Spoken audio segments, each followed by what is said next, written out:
Welcome back to the Tackle Zone as we take a quick pass through the Skaven Battletome for Age of Sigmar. This continues the theme from the last two videos where we looked at the Carrion Empire box set as well as the Start Collecting Pestilence box set, and this is around me starting to build a new Skaven army, and so the logical next step is to get the Battletome to see what options are available. Once again, the purpose of these guides is a more general view of the design and the product as a whole. So we're not going to be focusing purely upon the rules and the units like you might see in some other guides, but focusing a lot on the artwork, the design direction and the commercial proposition as well. So the first thing that strikes me about the front cover is this is quite an unusual view for a Skaven army, that we've really focused on one of the leaders rather than going for a more horde type shot, which I think Skaven are more naturally known for. And one of the interesting design decisions about the front is that we actually have two types of surfacing. So I don't know how well you can see it there, but here we have a kind of a normal mat, and then as you move into this area it can even feels different. It's more resistant, but that's very much a gloss, and you can see that attempting to give it a bit of a 3D effect, especially viewable under these studio lights to try and help bring out all of the detail. So yeah, that's an interesting decision.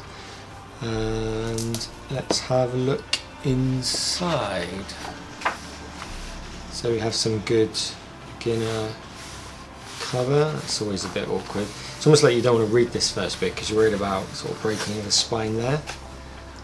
It's not till a few pages in that you start to get comfortable with it. So here we have some background on the Skaven itself, and for me this is one of the main reasons to buy these books, is that when you buy an army you very much want to have some sort of affinity or identity with it, and having all of the information about what's their history, what is their leaders, their formation, just the general structure, life as a Skaven, what they're like, I think is really important. And so whilst this book very much doubles as a way to play the game with all of the rules, I think that for me the most important thing, the main reason why I buy these books, is actually because they're just really nice books to own.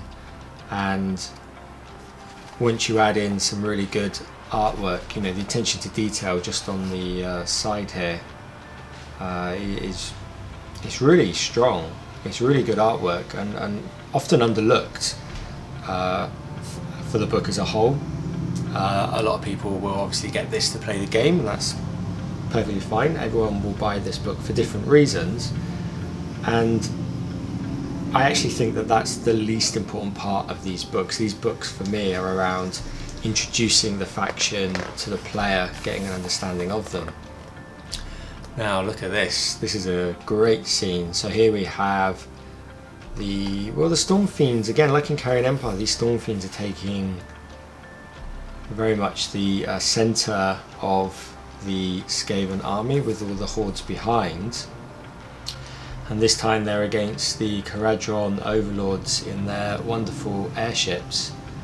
Some really strong coloration going through here with, for me this is kind of trying to highlight sort of how vile the Skaven weapons are. So the composition as a whole looks very dark.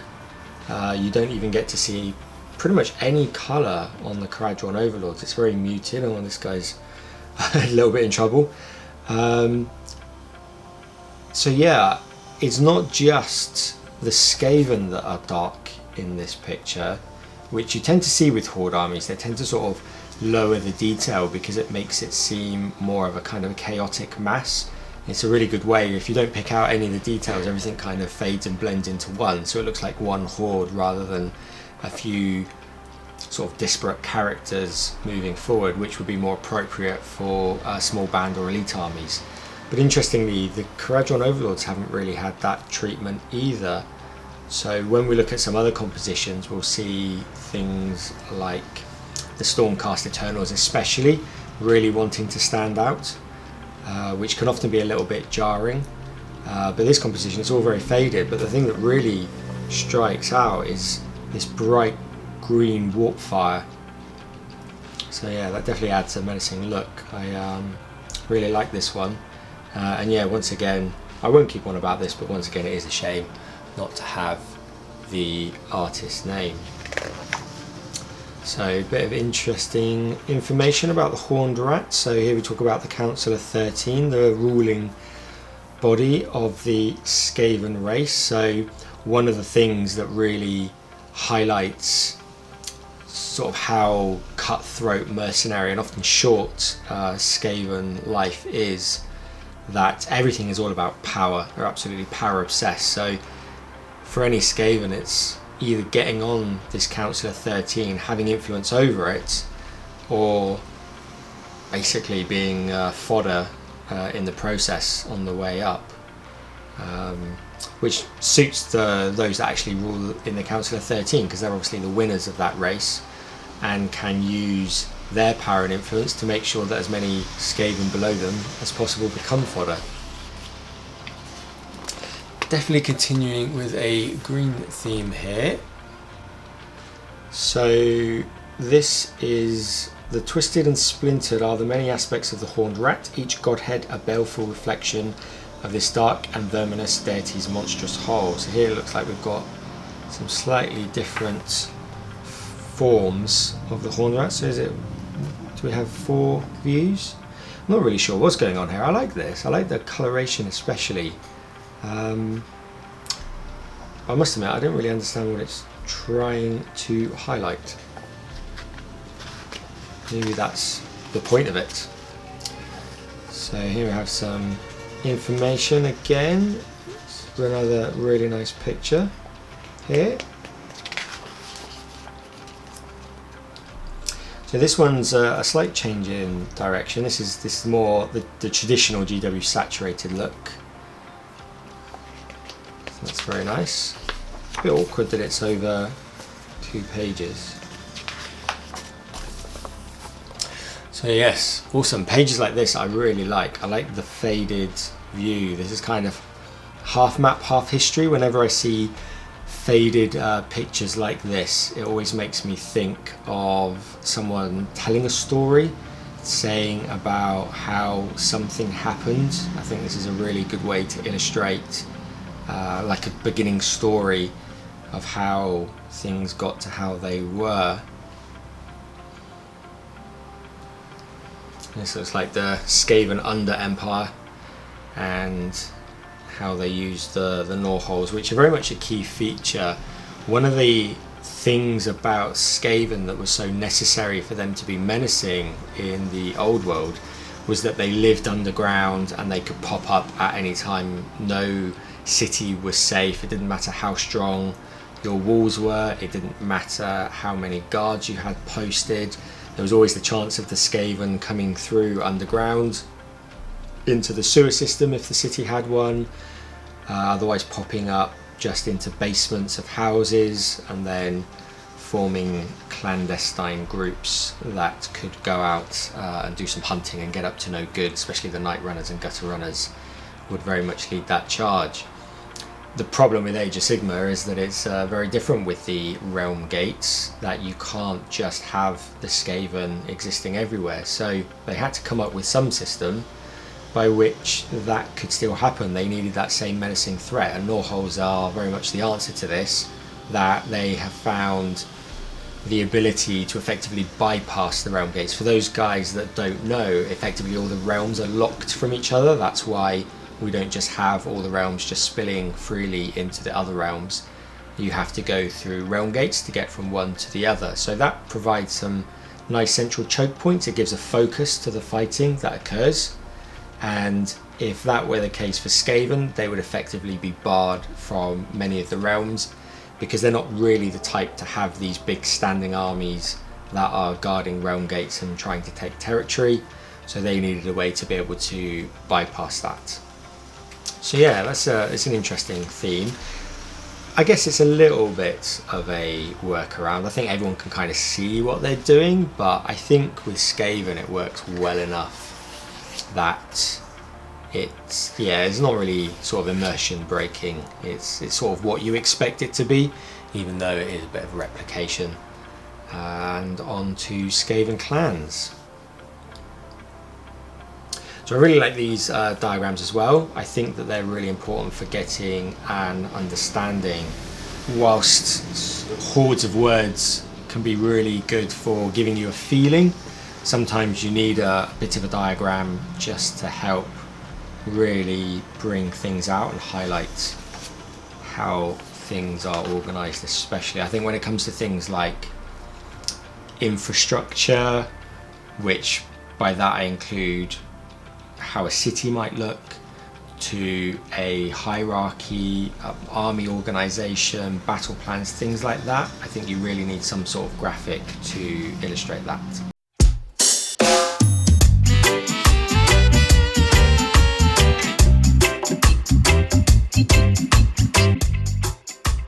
Extreme Blood Bowl skills are born from extreme loneliness and no friends to play with outside. Ha ha ha! Oh, well.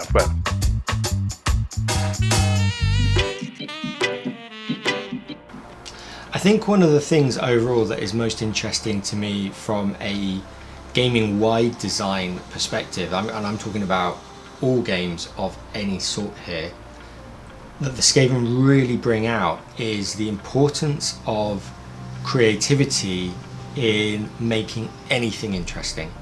So when we look at Warhammer Fantasy Battle, the old world, I think there's a really strong counterpoint between the Bretonnian and the Skaven factions. And the Bretonnians are an army which should have been one of the most interesting. They're based on medieval French, English knights, very much that age of chivalry. Now there are lots of interesting stories throughout our history that could have been drawn upon, but what we ended up with was a very monotone faction that you basically had two types of peasants, ones with bows and ones without, and then you had two types of knights, light and heavy. And this ended up being quite a boring faction from a games design perspective. And I'm not saying that to insult anyone that liked Bretonnians, because they're a really strong theme. What I'm saying is that they should have got a much better treatment. That actually the way that Games Workshop brought the concept of Bretonnians to life was actually really poor, because you didn't really end up with very much. Everything was very generic, very bland, and I think that's why the faction didn't sell very well. And of course, when things are not selling very well, there's always that kind of commercial mistake, I think, which is to look at what something is doing and not what it could do. So for example, in my job, one of the things that's really important is that when I'm assessing whether a section of our sales portfolio is worth investing into, that I don't just look at how it's doing right now, I look at the opportunities, and it's the opportunity that I make the decision on. And I don't think they did that with Bretonnian. I think they just thought, this faction's not selling very well, therefore it is bad, therefore we won't spend much time on it, and of course the result of that is that it then doesn't sell very well. Skaven are the polar opposite. They should be the most boring faction, and the reason for this is because they're effectively an anthropomorphization. I think I said that right. Anthropomorphication, something like that. Basically, we've taken rats and turned them into people, and that's pretty boring. You can do that with almost any animal, just make it a human, and that does not make it interesting whatsoever. In fact, I think it's so contrived now, it's so common, it's so boring. It's almost like 101 for games design, and whilst it's kind of forgivable to have done that maybe in the 70s and 80s, I think certainly nowadays anything like that would just get laughed at. It would just be too basic. On the flip side, Skaven are the most interesting faction that Games Workshop have ever produced. So how did they take effectively rat people and turn them into something so interesting from a base concept that is so bland. And the reason is that they effectively built their culture completely from the ground up. So they introduced the concept of clans, they introduced a kind of a psychology to them, which is very convincing and explains a lot about why they organize the way that they do. They then added in their lust for power and warpstone, and with that risk-taking drive and ambition to get to the top, it's very much a I kill you before you kill me, which leads them to go to these extraordinary measures, which then leads them to build these incredibly dangerous contraptions. But of course, if you're a Skaven engineer, the reason why these contraptions are dangerous is because other Skaven engineers are so bad at engineering that you know you're different, you're destined to be great, so your one will obviously work, and then inevitably it doesn't, it blows up and kills everyone that made it. So just by putting all of that backstory and creativity and the psychology of the faction inherent into the design concept from the beginning, we end up with a faction that's really interesting and is far more than just rat people. In fact, it's so interesting that if anyone tried to make a faction that was rat people now, everyone would compare them to Skaven. So they're not just one of the most interesting factions that Games Workshop have ever produced, they're one of the most interesting factions in all of gaming. So much so that they've effectively monopolized the concept of using rat people in games, because everyone would just compare them to the Skaven. So I think if you want to make a Skaven faction, or if you want to make a rat faction, you have to work very strongly to make sure it doesn't end up being a Skaven faction. And these clans are very much the building blocks of that. So now we move into the individual units. So this is a new centerpiece model for Games Workshop, the Vermin Lord. Well, I say new, it's been around for a while, but it's new compared to some of the people who may be watching having played Warhammer Fantasy sort of back in the 90s and maybe early 2000s, that it would have been a little bit different then. And onto the weapons of Clan Skar.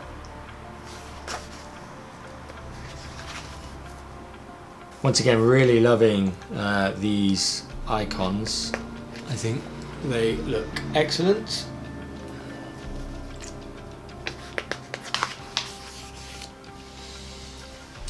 I'm really impressed with how many different types of green they've managed to get into this book. This again is a very different one. This is more yellowy green, which I think is interesting from a design concept, because you add a little bit of yellow into the green and it ends up looking a little bit pustulant, a little bit fetid, which very much works for Clan Pestilence, which is what this illustration is all about.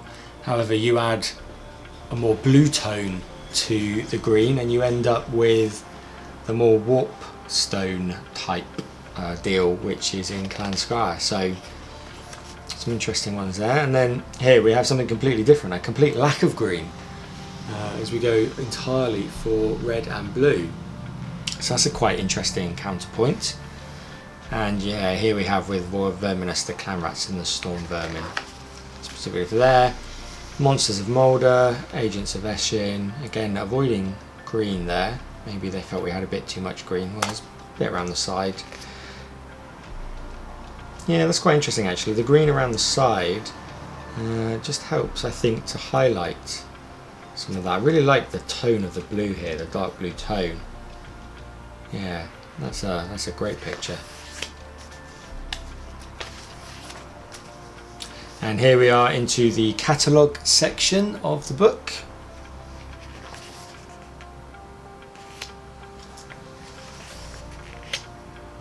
So this is where they make sure you understand all the things that you can buy, and also how fantastic that they can look. And yeah, the painting here is really top quality.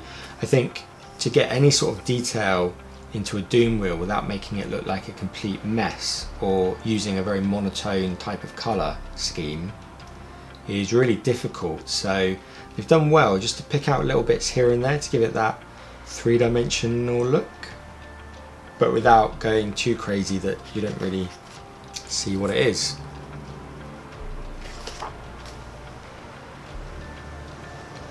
Always liked the storm vermin. Now maybe this is a bit of a change to the lore. So storm vermin, if I remember rightly, should be more black. So they're kind of the bigger black rats. Maybe they've dropped that. So the idea, I think, initially was that black rats were bigger than brown rats, and therefore they would make Skaven storm vermin, which are the biggest and strongest of the regular Skaven, also being black rats, almost kind of like a sub-race, as opposed to sort of your common garden brown rat that forms the horde. Here we have a swarm as a whole. So let's have a closer look at this.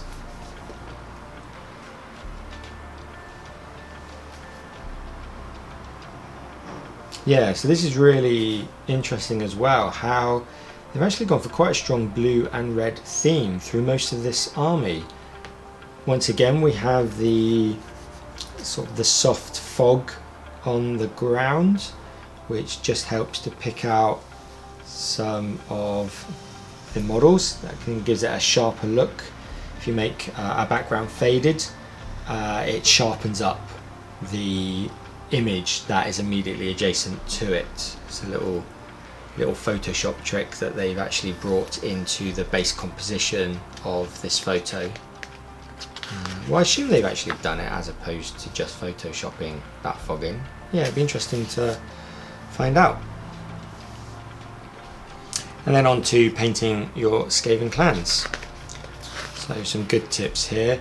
I think this section is probably a little bit of a relic. Everyone has internet YouTube access these days, so yeah, getting all of your painting tips from just a few words and a couple of pictures, I think doesn't really cut it anymore when you can go onto YouTube and see some really good painters actually showing you the step-by-step guide. Now I imagine that, yeah, so they, for example, have highlighted Warhammer TV, that you can go and do just that, but there are plenty of other really good painters as well that go into a lot of detail. So now we move on to the rule section of the Battletome, and here we have the allegiance abilities. So this is one of the most important things, I think, from a game design perspective, in order to make sure that all of the story and lore that has gone before and all of the fun of playing with the particular army that you have in mind is linked through these allegiance abilities. So we want to make sure that not only are the special rules, the bonuses that they have, good to play from a game's perspective, that they're fun, enjoyable to play, but also we need to make sure that they relate to the lore, that they feel right, that anyone coming along and playing against them would say, yeah, that makes sense. So with this in mind, we have the great clans here. So we have the Master Clan, and their special ability is each time a friendly Master Clan model uses a command ability, roll a dice. On a 5+, you receive 1 extra command point. So that's a bit bland, isn't it, I guess? But then I'm not sure that the Master Clan is anything more than just a vehicle by which to have as many different clans as possible within the actual army itself. So if you don't want to specialize in Moulder, Eshin, Verminous, etc., you just play Master Clan. But yeah, for me that's a little bit bland. I can see what they're going for, but it doesn't really, to me, really speak of anything. Onto Moulder, so I'm expecting the other ones, the older, more established clans, to be a bit better. So for Moulder, which is all about those mutations and creations, we have pick 1 friendly clan Moulder's fighting beast for each master Moulder in your army. The same fighting beast cannot pick more than once, that makes sense. Add D3 to the wounds characteristic of each of these models, so that's good, so they get healed. That's really good. And then in addition, you can reroll hit rolls of 1 for attacks made with melee weapons by those models. So that's actually, that last bit I think is much stronger. Let's actually skip forward. Let's have a look at some of those fighting beasts just to see what they hit on. Because I guess if they're hitting on 5s or 6s, that's not going to be particularly interesting. So I obviously have no idea. I must have gone straight past them. Here we are. So we need a fighting beast. Help it, Abomination. That is a fighting beast. Hitting on 3s. Is that it? Just a Help it, Abomination? Yeah. Okay, no rat ogres as well. Rat ogres hit on a 5. Yeah, so not very good on the rat ogres, but maybe, yeah, 1 in addition to a fighting beast, or maybe you take more fighting beasts. Could be the way forward for that, but that definitely feels more Moulder-esque, improving the ability of those mutation. So on to Eshin, the Masters of Murder. If your army includes any Clan Eshin heroes at the start of the first battle round, before determining which player has the first turn, you can pick 1 enemy hero for each Clan's Eshin hero in your army. You can reroll wound rolls for attacks made by friendly Clan Eshin units that target those enemy heroes in that battle. Yeah, I really like that one. I think that really suits the assassination approach of Eshin as well. So that's perfectly in keeping with their background and is actually going to be really good in the games too. A lot of armies are very much focused around having 1 or 2 heroes, often monster type heroes as well. And yeah, that could really see them come into trouble. If they get mobbed by Clan Eshin that are re-rolling wound rolls, that could well really swing it. Just, you know, 2 or 3 extra wounds in a round of combat can decide the whole game. If you're a monster hero with, I don't know, sort of 6 to 10 wounds, then yeah, getting an extra 2 or 3 can make all the difference. So on to Verminous. So this is just about additional command traits being used for the Claudel, even if they're not the general. Yeah, I can see that being good for a specific build, but yeah, it feels a little bit bland to me. Squire Warpstone Sparks.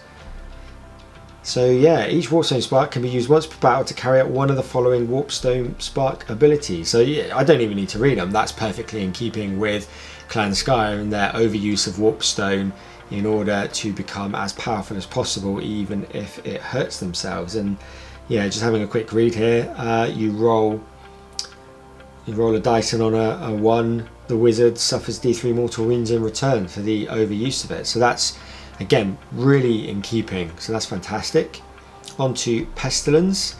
And it looks like they get Bubonic Blight, Plague, Crimson Wheel Curse, Redmaw Plague, the Never Plague, and Undulant Scourge. So they get a choice of some plagues there that they can bring along. So yeah, that's really in keeping as well. So yeah, I like those overall. Master Clan and Verminous are probably the weakest ones, and I don't think it's any coincidence that they are the newer ones either, but the older, more established ones I think are really good. Eshin and Squire in particular I think really well suited. Pestilence as well I guess, but that was always going to be a bit obvious. So onto the command traits, plenty of choices here. So you get the different choices depending upon which hero which clan the hero belongs to. And then artifacts of power, same thing. Won't go through these in any detail. Tools of murder, I really like the wording of that. There's some spell laws which is split into graces and Clan Sky wizards only, so that's good. And yeah, so now onto the Norhold. So this is the scenery that you get with the Battletome, and the Norholds, I think, as we were saying around the transportation ability, are entirely dedicated towards that. So you can use 1 Norhold to transport 1 friendly Skaven Tide unit. And you need to have a friendly Skaven Tide hero must also be within 6 inches of the gnaw hole. So they, I guess, are directing. And we'll have a look at the points for that. Oops. And yeah, gnaw holes are no points. So there's no reason not to include this free scenery in the army. So commercially, that's a great call by Games Workshop, isn't it? That you will... Well, you're missing out if you don't spend the money on buying some of these terrain pieces. But they're, you know, they're good looking. I don't think it's a waste of money. I don't think it's a trick. But certainly good commercial business sense going on there. So here we have some battle plans as well. I like that these are themed. So we have the gnaw hole specific battle plans with a defender in the middle. So I'm guessing that the Skaven are just going to pour out of the corners and attack the objective. That's a nice picture as well. Good to see them against lots of other different armies too. Must be a real pain for the artist to have to set up all of these models, like carefully taking them out of the display cabinets and setting them up, getting just the right picture, and then having to put it all back, and no doubt realizing you forgot something and having to do it again. Okay, this one's interesting. This looks like 3 separate battles. So let's have a look. Yeah, this battle is fought across 3 separate battlefields, each measuring 2 by 4. And the Skaven player cannot set any more gnaw holes in this battle, so you just get the 3. And in this battle, any number of units from the Skaven Tide army can use the Tunnels Through Reality scenery rule from the Gnaw Hole War Scroll on the same turn. However, the rule can only be used to move units that are on the left and right hand side battlefields into the centre. So the Skaven have to get through the defender's territory into their own Gnaw Hole, and then they pop out of this middle one in what is, I imagine, the Age of Sigmar version of Crazy Golf. So you need to knock your Skaven into the hole and then hope that it avoids the windmill blades to get a hole in one. So battle plan through the Gnaw Hole could just be called Crazy Skaven Golf. On to the Path to Glory. So this is something that I really like about the way and direction that Games Workshop have gone to just help a narrative play a bit more. Narrative is definitely my favourite of the 3 play types. And yeah, creating a war band. So you can imagine you and a few mates creating some war bands, having some fights, and then just having a little bit of linking between them. So as they do things, you gain glory, and then you get some rewards for it. So here we go. So here's the champion table. And this is all about the followers you get and the follower rewards. So overall, I think this is really good. It's a nice way just to theme. I don't think anything in here is too powerful, but certainly very good for the background, very fluffy. I like this picture actually. This one's really good. It's a bit hard to fit it all in a portrait style picture in a landscape style camera. I'm really liking the orange-red tone here. Both armies have, everything's on this orange scale. So you've got kind of the bits of white stick out, maybe that blue sticks out a little bit, but everything is on, it's almost monotone. It's almost a colorized black and white photo. Even the mists have been colored orange. I'm not quite sure whether that's in Photoshop afterwards, or whether they've actually got some good lighting set up with some filtered light bulbs there. Yeah, that's an excellent. I really like that. Yeah, I hope that goes up on their website as one that you can buy. And then into the War Scrolls themselves. So these are the battalions. I find a lot of these battalions just completely unrealistic. So the big one is always, in addition to the models, you actually need other War Scroll battalions. So you need, oh no, actually this one's 0 to 1 in both of them for these two. So you only need 2 congregations of filth, and that would be 2 plague priests on a plague furnace. 2 plague furnaces is quite an ask. and then 2+ units of plague monks. So yeah, well, I guess some people have it. It's just a bit shame. Something a centerpiece like a plague furnace, you kind of just want one of them in the army. I think doubling up on things like that just feels a bit boring. So here we have some other War Scroll battalions. Well, like this, 2 to 9 units of clan rats, 1 to 3 units of stormmen. So if you take 9 clan rats and 3 storm vermin and 1 claw lord, that is 13 units. Instead of picking 1 unit wholly within 13 inches of the claw lord, you can pick all units from the same battalion that are wholly within 13 inches of the claw lord. That's crazy. Whew. On national, nice. And then yeah, into the War Scrolls themselves. I really like these pictures that we have as part of the War Scroll battalion, part of the War Scroll card itself. I think not only is it helpful to identify those models, which for a lot of the factions which are quite new, I find quite a big help, especially something like Stormcast, which have so many, in my mind, very similarly named units which look very similar. So having an exact picture, even if it's just the weapon that they're carrying, just for clarification, I think is really good. However, the greater reason, I think just having these hero portraits really adds to it. And the balance of the 2 circles either side of this banner with the table below, I think this is really nicely laid out. Very aesthetically pleasing to have these 2 circles either side. I think it can also work with 1 circle and the banner coming out, so this isn't like a necessity for that, but the mixture of shapes I think goes together quite well. In Games Workshop, I think I've always been really good at laying out tables nicely, mainly because they've had to do that a lot, so well practiced. But just, you see like the darker colour and then the lighter colour slightly underneath, and then just plain white, you know, no big grid lines everywhere, just very easy to read, nice and simple. There's lots of different vermin lords, so many vermin lords. Then we have the grey seer, which is the one that comes on the grey screaming bell, and then the one without. And yeah, here's our new friend, the Warlock Bombardier, with his crazy face and crazy gun. Struggling to turn these high gloss pages, and yeah,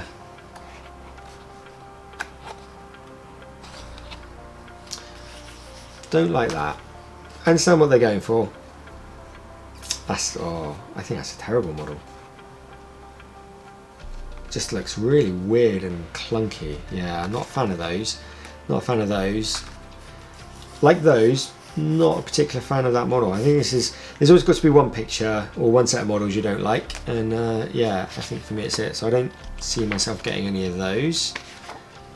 And yeah, so here we go through the rest of the book, finishing with the endless spells. So there we are. So impressions, what do we think? Overall, yeah, really good. I like the layout. I like the artwork. The artwork is actually fantastic. I like all the little design touches. I don't know if I like this. I mean, I don't dislike it at all. Just not sure if it's adding anything. This artwork is fantastic. This is a great illustration. Yeah, there are so many good pictures. I think though, I would have liked to have seen more like this, just in general actually, not even necessarily for the Skaven book itself. This kind of art style I think works really well, especially like I was saying before with the history telling. And I think Age of Sigmar has a lot of history, not just because it has the world that was before it, but also actually within the Age of Sigmar setting itself, you've got the Age of Chaos and the Age of Myth. And in particular, trying to tell stories about the Age of Myth in this style, I think would work really well. To me, this immediately comes across as things that have happened. Probably more so than what I think it's being used here, which is to illustrate a map. So I think if we'd had some illustrations of that style back when we're talking about some of the history sections here. So Splintered Aspect, Council of 13. Wouldn't it be great to have something like the Council of 13 in that art style, all sort of shady, single monotone type green colours? I mean, it's not to take anything away from illustrations like this, which I think are fantastic, but I think this to me really feels like the history telling side of it. And then the other small complaint, I guess, it's been nice to see more about the clans. The clans are the real making of the Skaven faction. I think that's what gives it all of its flavour. And even back during sort of 3rd, 4th edition Warhammer Fantasy Battle, when I first started playing, there were very strong differences, very strong themes between the different clans. It's nice to see them get specific rules, but I'd like to see them pushed and fleshed out even more than they have been. So I guess that's one of the things, like, you're damned if you do, you're damned if you don't. Game Joker have done a great job bringing out some of these, splitting them up, bringing them to life, and then of course I'm complaining that they haven't done more of it. But it's more, I guess, a complaint, not more a request than a complaint. And I guess my other request is just keep up with this fantastic artwork. Just every time I look through this book, I've looked through it like 5 or 6 times now, I find a new picture which I think, no, this is my new favourite picture. Yeah, excellent stuff. I want to have a look at that model one more time before we go. This is great artistry. And just as we were saying with having the artist of the illustrations credited, it would be nice to have the photographer and the person who created the composition credited for these as well. There's a lot in the angle that you take the picture of, and yeah, they've done a great job here. So hope you enjoyed that quick pass through the Warhammer Age of Sigmar Chaos Battletome Skaven, and we'll be back soon with another review of something a little bit different next time, I think. Take care.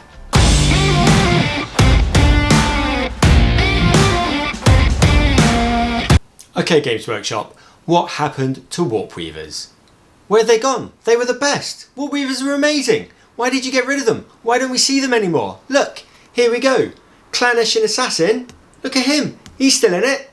Clan Pestilence Plague Monks. Well, they're still in it. Clan Pestilence Plague Censer Bearers. They're still in it. Clan Sky White Skaven Sorcerers. Well, the Court Grace is now, but they're still in it. Clan Moors Warlords. They're... Clan Moors?